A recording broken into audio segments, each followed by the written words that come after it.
Hello, movie lovers. Today I'm going to continue on with my series on the films of 1972, 50 years ago. What was the film world like then? In this month of April, I'm covering the European auteurs, the European art film.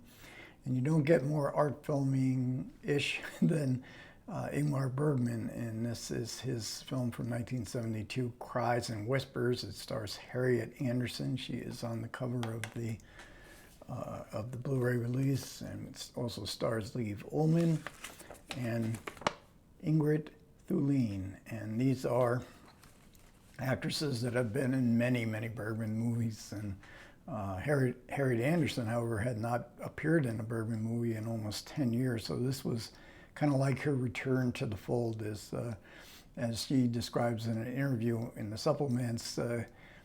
Bergman liked to have his actresses there in a box, and we in another one of the behind the scenes supplement, we see Bibi Andersson, probably the fourth of the quartet of actresses that were so famously identified with Bergman films.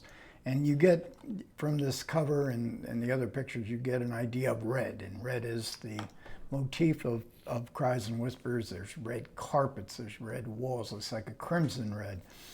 And then the sisters are in black, or black gowns, or they're in white gowns. So those are the three colors that you're going to be seeing in this film, and really nothing much else, but in particular red.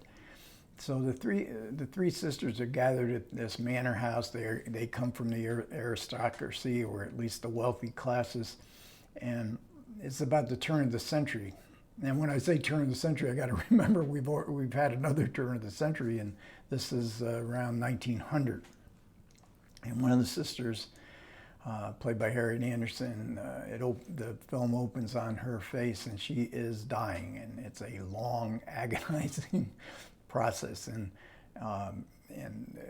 again, death is a common theme in Bergman movies, and we get to really see it here. It's a very accurate portrayal by Harriet Andersson. If you've ever had a relative, for me it was my mother, who died in a very similar, painful kind of death. It's pretty tough scene to sit through. And Harriet Andersson, in fact, in the supplement, said that she had to draw on her similar experience with her father. So we have the three sisters, and we have a servant, the two other sisters ministering, and a servant. And this is very much a critique of the bourgeois, the coldness and the cruelty of the sisters. The two sisters that don't live there have come to be with their other sister in their dying days, because it's the servant that really has the warmth and the caring attitude. She had been a servant, I guess, for about 12 years, and they had her and the dying sister have developed a very close relationship. And in fact, it is the servant. The iconic shot that they often used on the poster, it is the servant that provides the comfort for the dying woman. So it's a gloomy movie. I mean, it's not a movie that, oh, let's go to the movies and have a good time, because it's just full of cruelty, and it's full of scenes like self-mutilation, suicide, attempted suicide, pain of dying. And there's some reverie in the memories of when they were younger, and it is redeemed somewhat by the setting, the cinematography by Sven Nykvist. He won an Academy Award for Best Cinematography, and the film was, in fact, nominated for other Oscars as well. And again, it's these actresses and their faces and their expressions, and I mean, they're just the Bergman actresses are just amazing, and the movie is filled with close-ups of their faces. In fact, it's a movie really of close-ups. Now, Bergman in 1972 was obviously world-renowned. He had made so many films before that, very much acclaimed. In Sweden, he was not acclaimed as a great film director. His movies were largely flops. In Sweden, it was foreign markets that proclaimed Bergman a great director of movies. Now in Sweden, he was acclaimed as the great stage director. He had been the artistic director of the Swedish National Theater, and those were some of his productions of Strindberg and Ibsen. They were like legendary. But in the U.S., he was, if not worshipped, he certainly had his worshipers, and I didn't like the movie when it came out in 1972. I'm not gonna. I was kind of relieved when it was over, and I've not seen it since because it does seem sort of one note, and it's and Bergman, sometimes I think he uses his actors sort of as puppets. They're not well drawn characters, and especially in the two sisters are in their coldness and their cruelty. They're just representing it. Sometimes to me it seems they're representing that, and their husbands even more so. And in their precise movements, they're almost like, you move this way, you move that way. So choreographed. But a lot of people like that, and I certainly like many other Bergman films. Cries and Whispers is not one of my favorites by far. But he got great reviews for Cries and Whispers in the U.S., and this was a film that Bergman had so little money because his previous film was The Touch. He had hoped that would be a success because it was his first film in English. He was using Elliott Gould, who in the early 70s was a hot actor to hire, but that was just, even in the U.S., I believe that movie was fairly well mocked. I've never seen it. I've never had the gumption to see Elliott Gould in an Ingmar Bergman film. But it did get many great reviews. Roger Ebert, a 4-star, Vincent Canby in the New York Times. These were important critics. But I'd have to say the one review that I came across in my research is the Pauline Kael's review. Now I sort of put her down. If you watched my Last Tango in Paris video, I put her down because she was so wrong in her anticipation of the landmark nature of Last Tango and how it would revolutionize film, and her hyperbolic praise of the film. But I think she's right on in her review of Cries and Whispers. It's one of her best reviews, and I'm going to link to Pauline Kael's review in the description below. And in the film also, a couple films back, I talked about The Bitter Tears of Petra von Kant, the Rainer Werner Fassbinder film, and Cries and Whispers it has quite a few similarities to it. The servant who barely speaks in Cries and Whispers, the servant in Bitter Tears doesn't speak at all.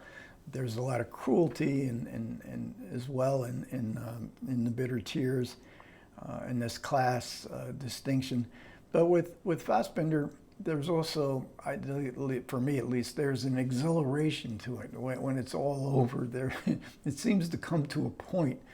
Whereas sometimes for Bergman and for me at least in Cries and Whispers, it's just all gloom, and I have a hard time with all gloominess.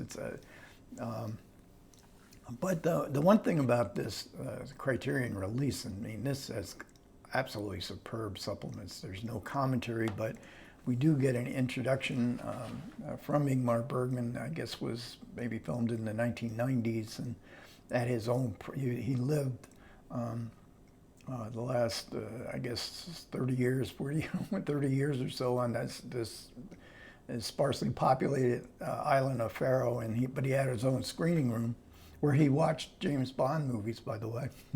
He loved James Bond movies. But he's in the screening room and he gives an introduction that's very good. And we get a great interview with Harriet Anderson from about 2014, and she really can explain and describe what it was like to work for Bergman, to be one of his group, and then we get another a great supplement. It runs about 30 minutes, and it's a behind-the-scenes footage of the making of Cries and Whispers, and it is with a commentary by Pauline Kael. And this is just great stuff. And Bergman had used, he filmed behind-the-scenes stuff. He had it filmed for many of his movies, but he never really released them. Some of them have gotten released in some documentaries. Well, the amazing thing is, when you see the behind the scenes, how much fun they were all having. The film is as gloomy and doom-laden as can be, and yet when the cameras, when they weren't actually shooting, and Bergman, you see him dancing around, and then they would, and Harriet Anderson says, you know, we almost had to do that because you can't stay in that kind of mode, you know, it's too intense.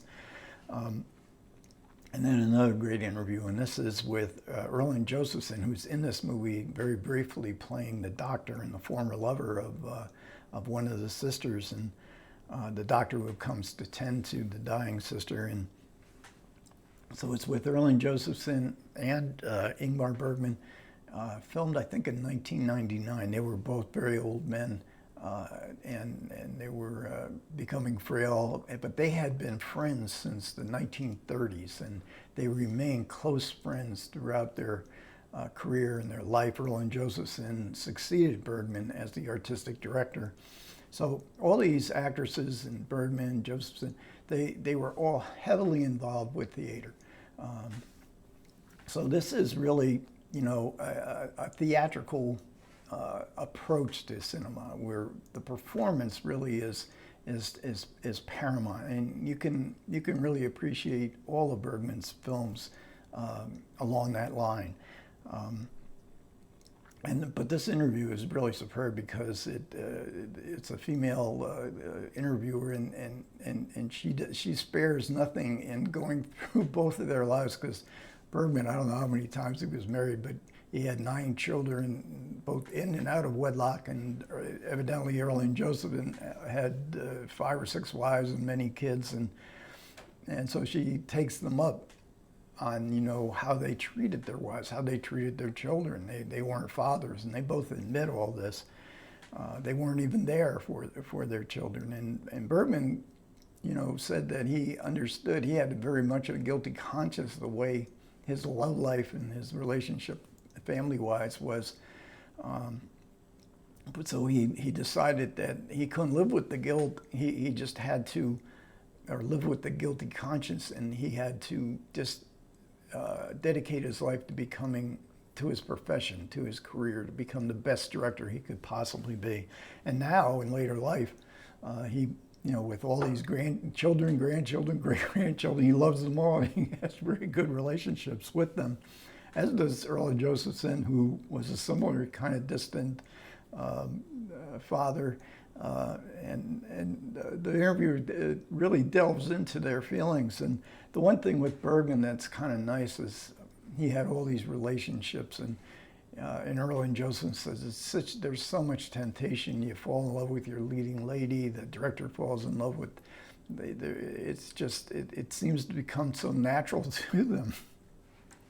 But both have good relationships with their children at the time this interview was filmed, and Bergman, the last 24 years, or for 24 years, had a very happy and marriage with his last wife, Ingrid, who had died about 5 years before this interview.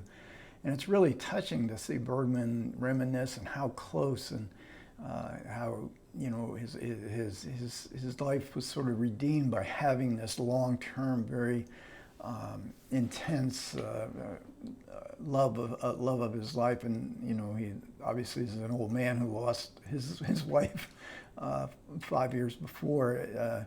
He misses her so, and this whole interview is fantastic. So, and then of course we get this fold out, has another pretty good essay in it.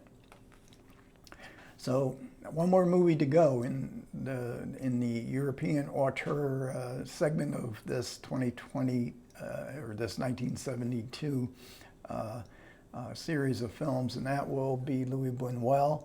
and that will be The Discreet Charm of the Bourgeois. And this is on a totally different tonal range. I won't have any problem. I've seen this film many, many, many times, and so I'm really looking forward to revisiting and going through some of the supplements on this release, because that's another Criterion release, because they look really stacked with supplements. Okay, thanks a lot for everybody who managed to listen. I really do appreciate it. Comments are welcome. Take care.